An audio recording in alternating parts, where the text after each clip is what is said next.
team. Welcome to Renew Neurotherapy's workshop for parents helping students, how to facilitate your child's learning at home. I'm Laura Freeberg, your instructor. I am a teacher and I have a team of psychotherapists and occupational therapists, psychologists, other professionals at Renew Neurotherapy who work alongside me and everyone there to put these workshops together. If you want to email us directly, you can at info@renewneurotherapy.com. And also, if you want to visit our website, you can visit www.renewneurotherapy.com.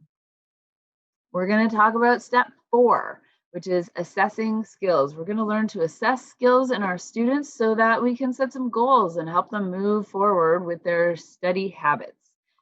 So when we're assessing skills, we want to assess and plan for strengths and areas for improvement. So we're looking at both what can we use in terms of our students' strengths to help them succeed further in the classroom, and what are the areas where our students can use a bit of tweaking in terms of their study skills so that they can have more success. So the first category that we assess is time management and procrastination.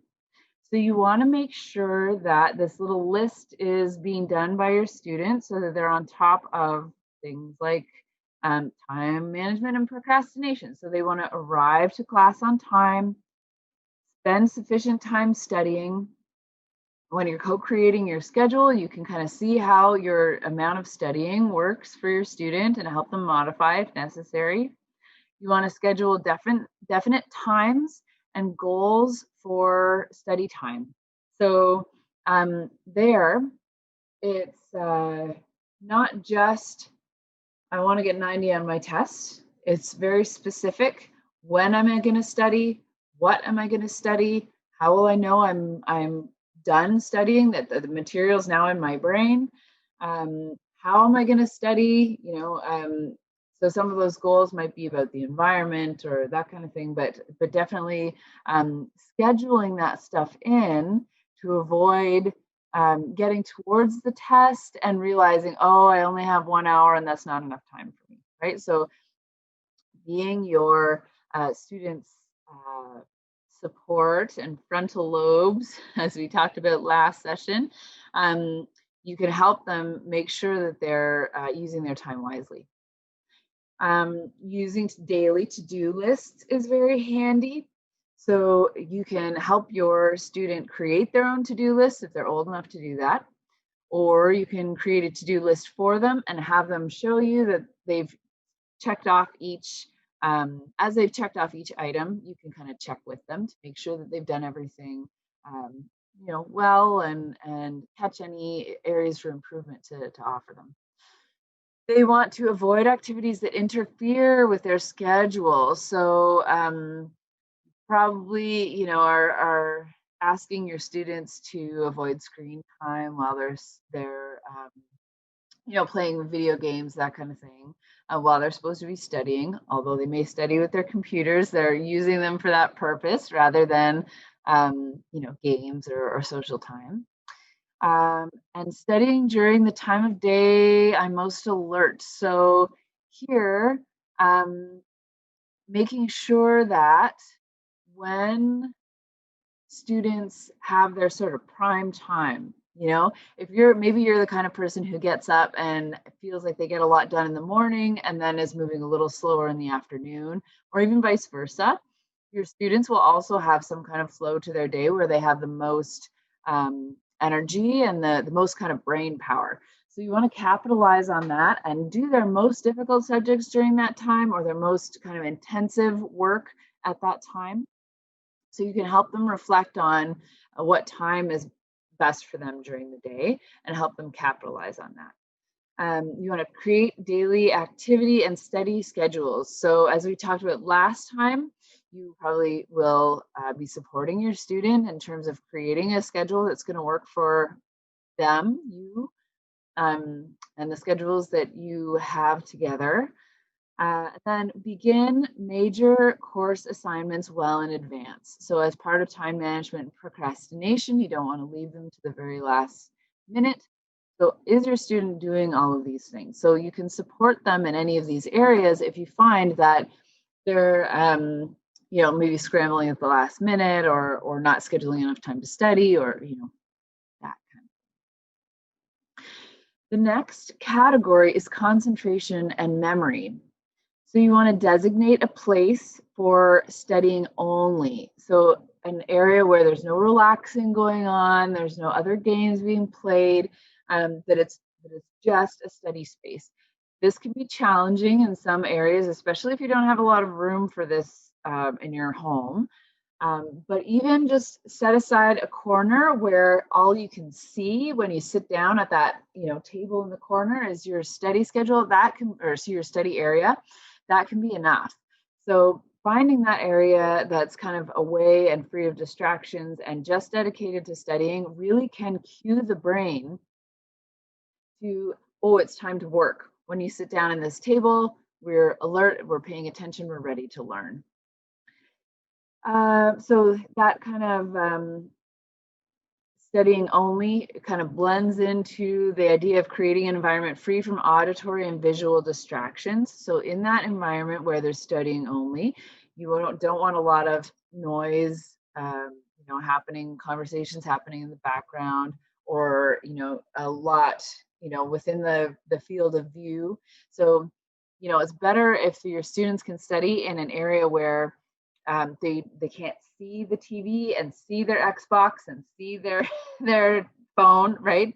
So that there's none of these visual distractions. They can't see all of their toys.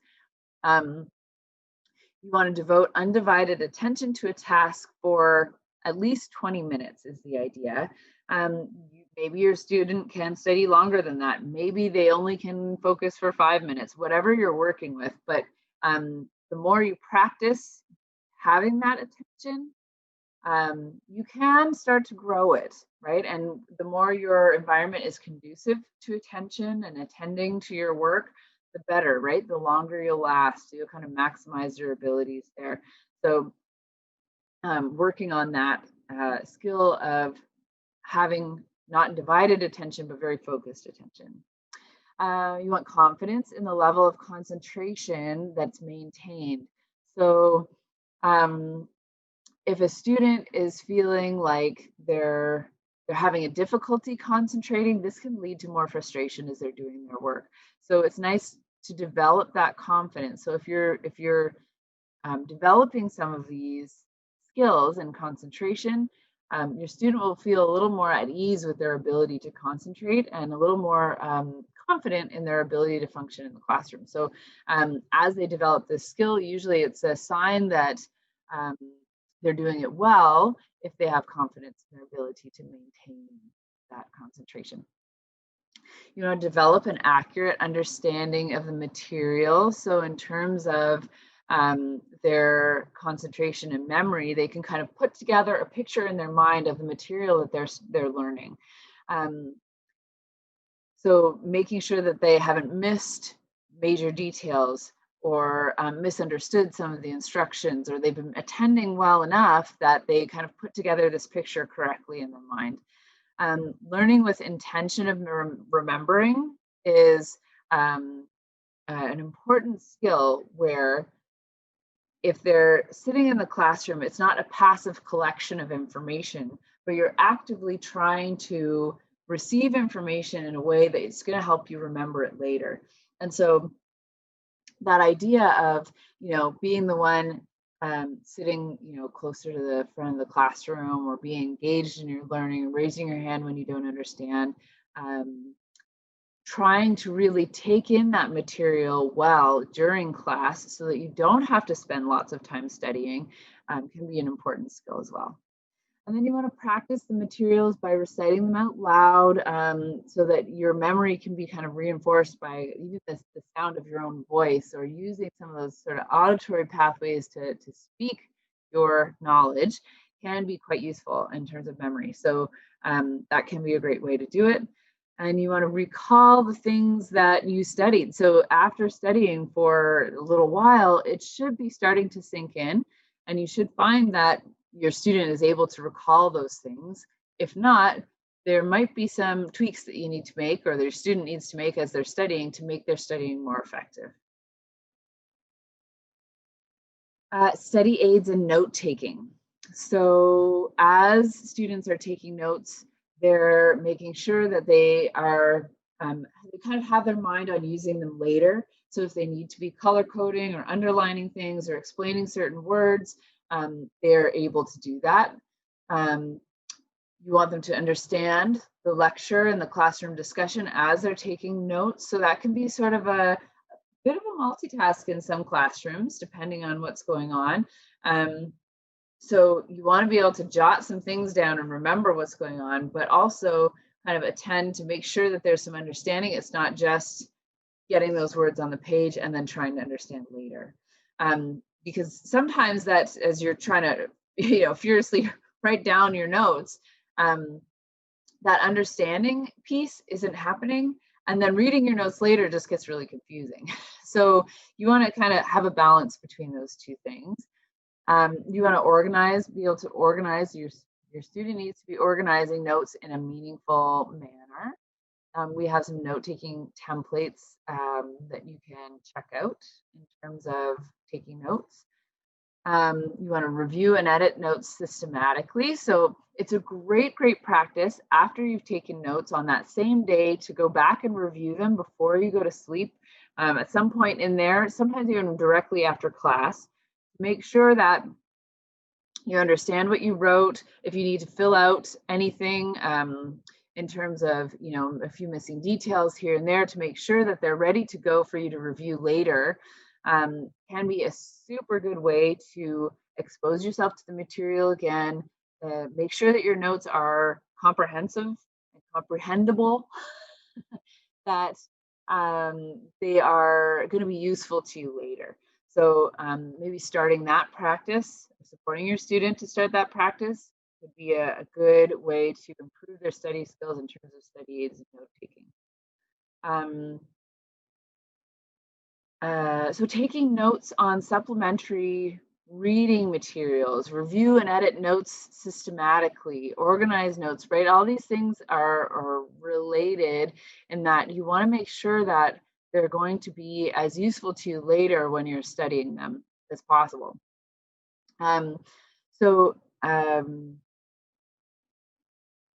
Taking notes on supplementary reading materials means that you kind of have all that summary ready for you whenever you need it as you're studying, which can be super important because as you're reading through these things, it's often you forget a lot of it. So including your supplementary reading materials and the things that you're taking notes on can be very, very beneficial.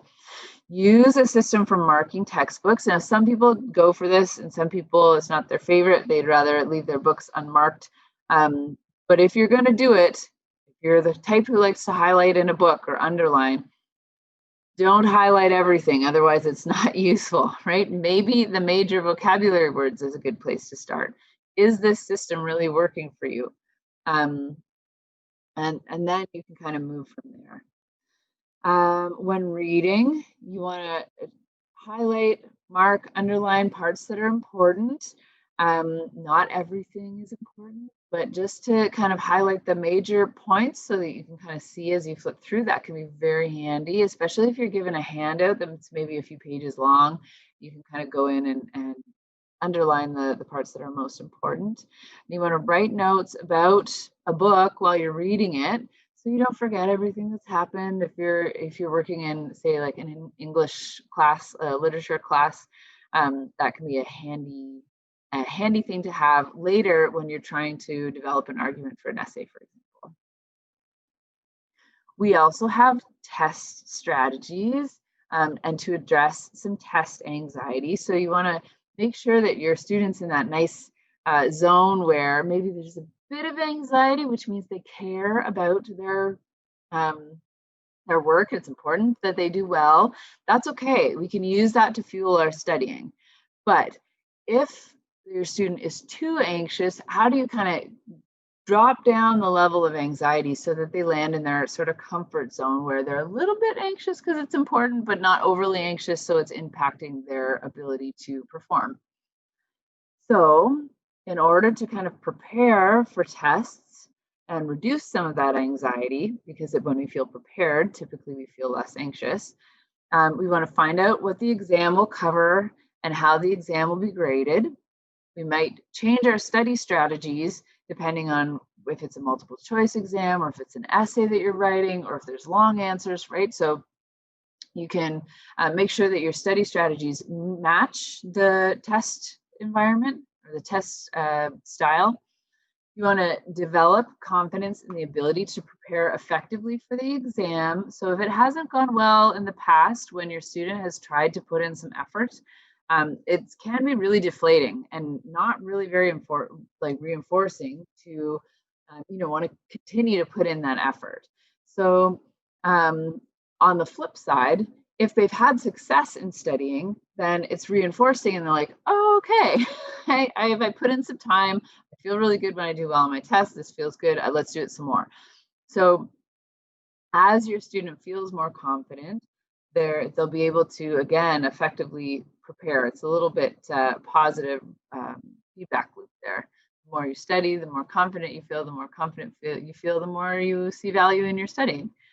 You want to imagine possible test questions while preparing. So if your student is preparing for an exam or a test, you might want to help them kind of develop some of these questions and get some answers and maybe help mark the test for them or review the material in a way that's a little bit closer to conditions in a test.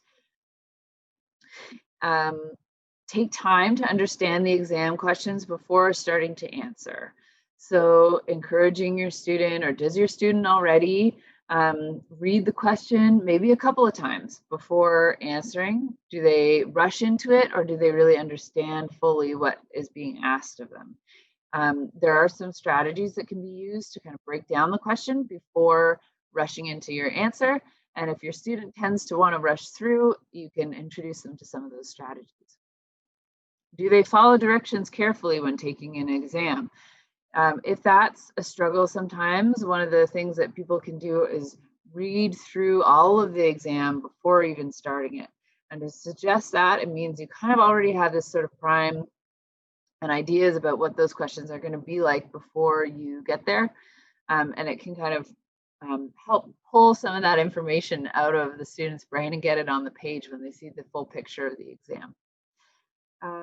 Get a good night's rest prior to a scheduled exam. Is your student resting enough before their exam? Sleep is so important in learning and memory.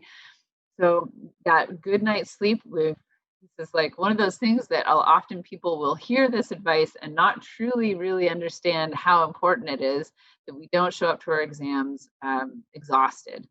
Our brain has much more trouble recalling that information when we're exhausted. So you're not doing yourself too many favors by staying up late studying. Calmly recall the material during an exam. Is this something your student does? Do they need to calm down a little bit to kind of access some of that information? When we've got lots of stress hormones going on, sometimes it's difficult to access some of our memories. So do they have the skills to kind of calm themselves down enough to access those memories and get them down on the test? Understand the structure of different types of tests and prepare for each. So if it's multiple choice, you may want to be studying some of the details, but you'll likely study in a different way rather than, if you're developing essay questions, for example. If you know that there's going to be several long answers, you might be studying by explaining the broader topics to yourself, to a stuffed animal, to whoever, your buddy who doesn't know about this topic, whatever, maybe a fellow student in the class. But to kind of prepare by explaining larger concepts and maybe compare and contrast some things that you've learned, rather than studying the details of things kind of more individually, reviewing your notes, this kind of thing. So there's different ways that you can start to prepare. You can create multiple choice questions for yourself. If the test is going to be multiple choice, to help kind of prepare for that, maybe look for multiple choice questions in your materials. Sometimes you'll have done a few of those in quizzes and assignments previous. So checking out the style of those can be a useful thing as you prepare for your test. Okay, information processing. So when reading, we might distinguish between important and unimportant facts. So if your student is struggling with important and unimportant, it might help to have them highlight a text that they're reading and highlight the important things. And then you can review it with them and say, okay, was this really important? Is this really central? Why did you think this was important and this wasn't important? And you can kind of start working through that with them. Help them break assignments into manageable parts. So if they're writing a lab report, maybe they're going to do the methods section first so that they review what was done during the lab. Then maybe they're moving to their introduction to say, what's the material I need to understand in advance before I complete this lab assignment? Then maybe you might be moving to results, right? So there's different sections, and you can kind of go section by section depending on how you're thinking about the lab. If you're writing, you might create an outline first of generally what you want to talk about. Then you might fill it in with some specific examples, and then you might start writing the body of your essay. Then you might go back to your introduction and your conclusion, for example, however you approach this. So to break it down into like steps in this way, help your student break it down into steps, can be a very useful practice so that it seems like a manageable overall task. Maintaining an attitude, a critical attitude during study. So thinking before accepting or rejecting the information that's in front of you. How does this fit in with what you already know? Does it match? And does it make more sense because it kind of fits in place? Or is it in opposition to some things that you are aware of? And what might be the cause for that? Or is there misunderstanding? Or is there more information required? Or what? What's the thing there? So maintaining that critical thinking piece as studying is happening. Relating material in one course to materials to other courses. So if you're graphing in physics, it might be related to some of the things that you've done in graphing when you're studying graphing in math. And so this kind of overlap can serve students well to have some deeper understanding about different topics. Motion, for example. So we want to organize facts in a systematic way. Sometimes you might be studying and there's maybe different perspectives on a topic, and it's easy to compare each perspective. Maybe it's a timeline.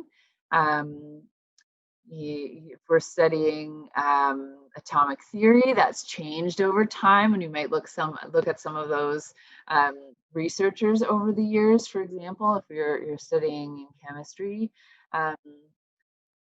we might organize facts in a systematic way. If students are learning about animals, they might learn about their habitat, they might learn about what they eat, they might learn about what eats them, they might learn about their sort of habits. Are they awake in the day or the night? These kinds of things. So you might categorize some of those facts and help them organize them if they're presenting them in a project or if they just have to remember them. Use questions to better organize and understand the material. So if you can help your student have a question and then the answer to that question, it can be a useful practice in their studying in a lot of different ways. You can turn this into flashcards. You can better remember sort of a chunk of material altogether. You can prepare for your test because maybe questions similar like that might appear on your test. And it gives kind of a structure to some of the information that might otherwise be unwieldy. Try to find the best method to do a given job. So depending on what you're studying, sometimes the way you study it can be different. For example, studying the cell, it can be a very useful thing to draw a large cell with all the parts and have little summaries of what each part does. So maybe drawing that cell is really the best method to do that job. But other topics might not lend themselves so well to one drawing. If you have to draw what happened in a novel, that's going to be really difficult to do in one drawing. So maybe that's not the way to go there. But you might use a summary notes page, or you might have your student draw a quick comic to summarize what's going on, right? So there might be some other ways to do that work that can engage your student and get them thinking in ways that maybe they wouldn't have otherwise.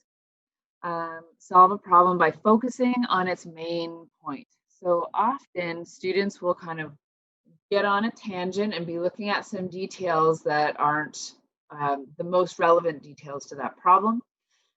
So if your student is kind of getting sidetracked with some details provided in the context of a question,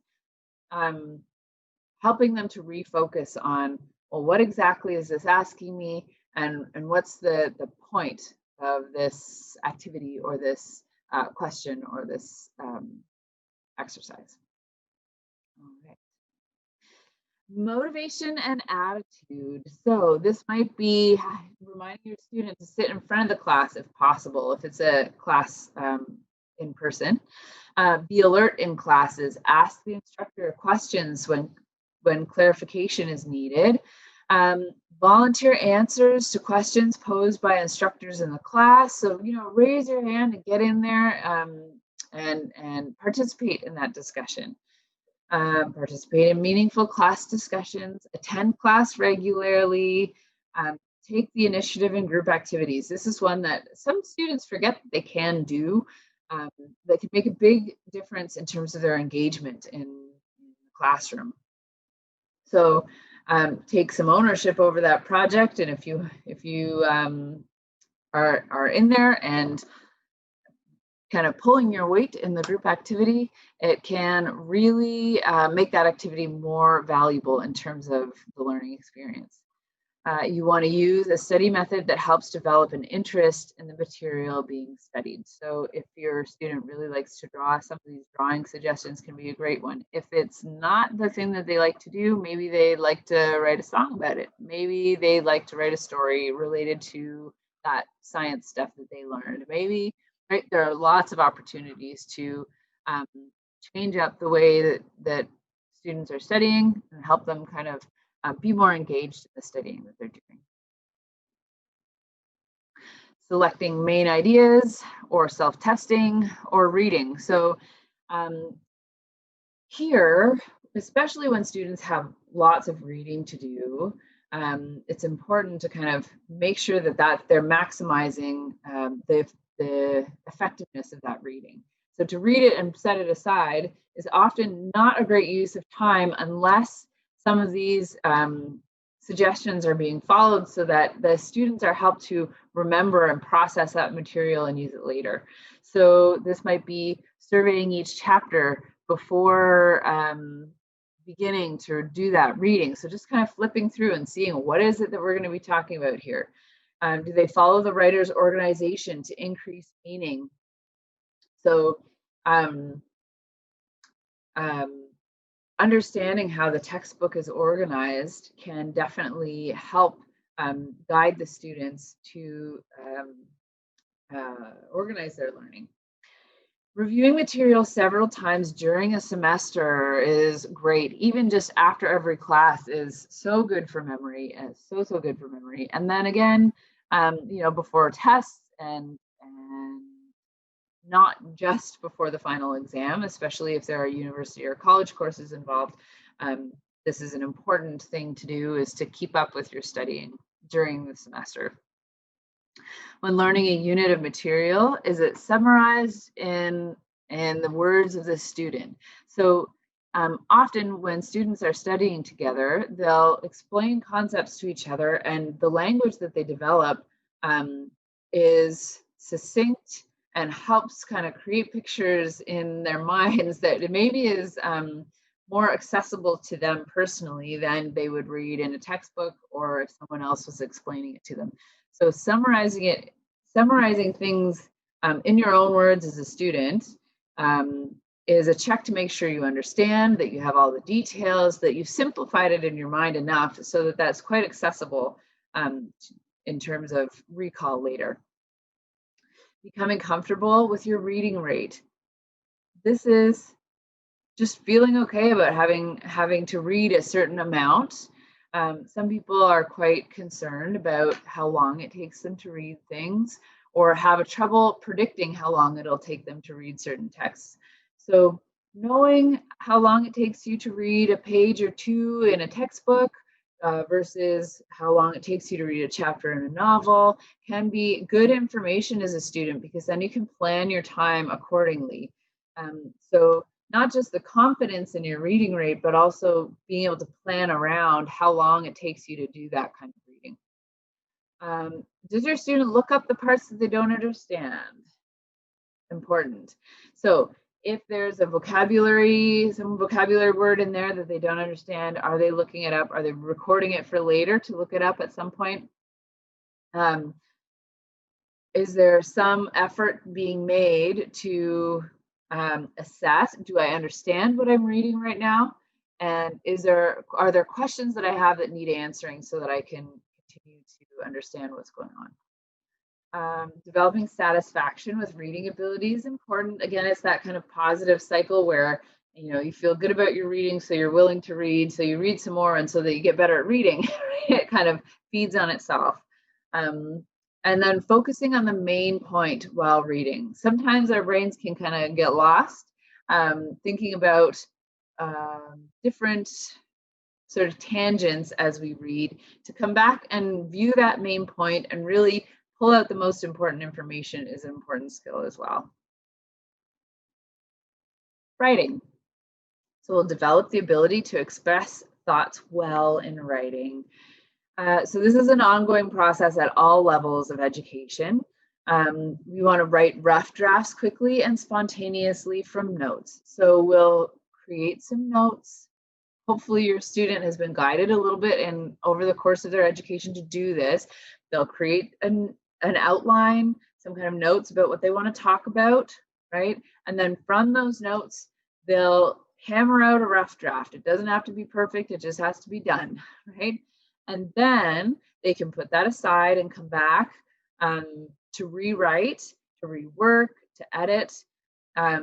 They'll review their writing for grammatical errors as they do this. They might have someone else read their written work and consider suggestions to improve their writing. They might read it out loud on their own even. Having to read something you've written out loud kind of changes how we read it and really helps us hear what it sounds like so that we can kind of rework some of those words to make them flow a little better.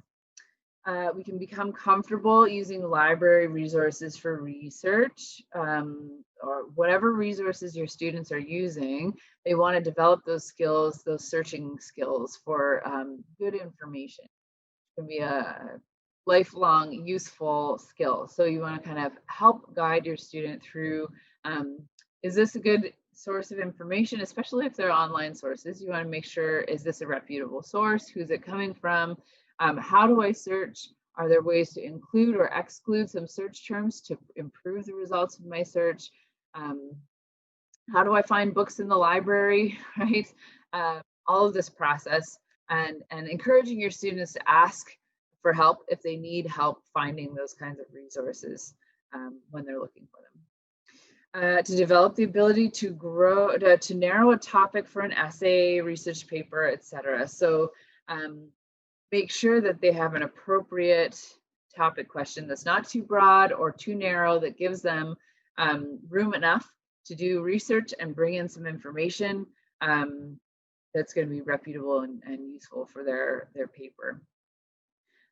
Allow sufficient time to collect information, organize material, and write the assignment. So some students forget that it's going to take them a while to sift through all that information and put it together, or maybe they've put together all their information and they don't leave enough time for writing. So really kind of looking at the process of writing an assignment in its entirety. So the process of collecting the information, developing your ideas around that information, organizing some of that, creating your outline, writing your draft, editing, all of it, getting someone else to read it, being done on time to give it to someone who can then get it back to you, right?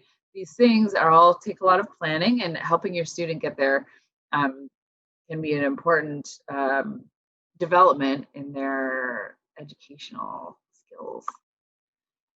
So, are there any areas for improvement in your student? What can you plan to do differently to prepare for some challenges? How can you adapt assignments to play on strengths? So these things are questions that you can address with your student to help move them forward in their studying, to improve those study skills. You might want to check out our Step 4 handout. It lists study skills that we've talked about today and asks that you practice setting goals in each category. So these goals should be SMART goals. You may have heard of this from other contexts. The idea is that they're specific, measurable, achievable, relevant, and time-bound. So what this means is, instead of saying, I want to get 90% on my reading assessment, right? Maybe that goal, it's pretty specific, but it's not specific to the behavior that you have to do to get there, right? You'll know if it's measurable, you know if you got there, but it's missing. There's no time associated, and how are you going to do it? What is the behavior? So instead, you might say that I'm going to read this book for 30 minutes every day until my reading assessment happens. So it's specific. You know what you're going to do. You're going to read this book, right? You know how long. It's measurable. You know if you did it that day or not. It's clear, right? Did I read for half an hour? Or did I read my book for half an hour today or not? We know it's measurable. It's achievable. Half an hour a day, it's probably can fit in someone's schedule. If that's not achievable, make it a smaller amount, or say every other day, or work it into your world. It's relevant. So I'm not riding my bike to try and do better on my reading test, right? It's got to be a behavior that's going to help you improve and work towards your goal. And it's also time bound, right? I know when I'm doing it and when I'm going to stop doing it. So I'm going to do it for half an hour a day until my reading assessment happens. So this Step 4 handout will help you kind of make some goals, set some goals around the categories of learning skills that we've discussed in Step 4. So today we looked at Step 4, assess skills. Contact us if you need help. If you are trying to implement or adapt a plan to your student specific needs, or if you or your student needs assistance with things like learning enhancement, mental health support, technology dependency, wellness, sleep, brain injury and concussion rehabilitation, neurofeedback, and more, check us out on our website or send us an email. We'd be happy to hear from you.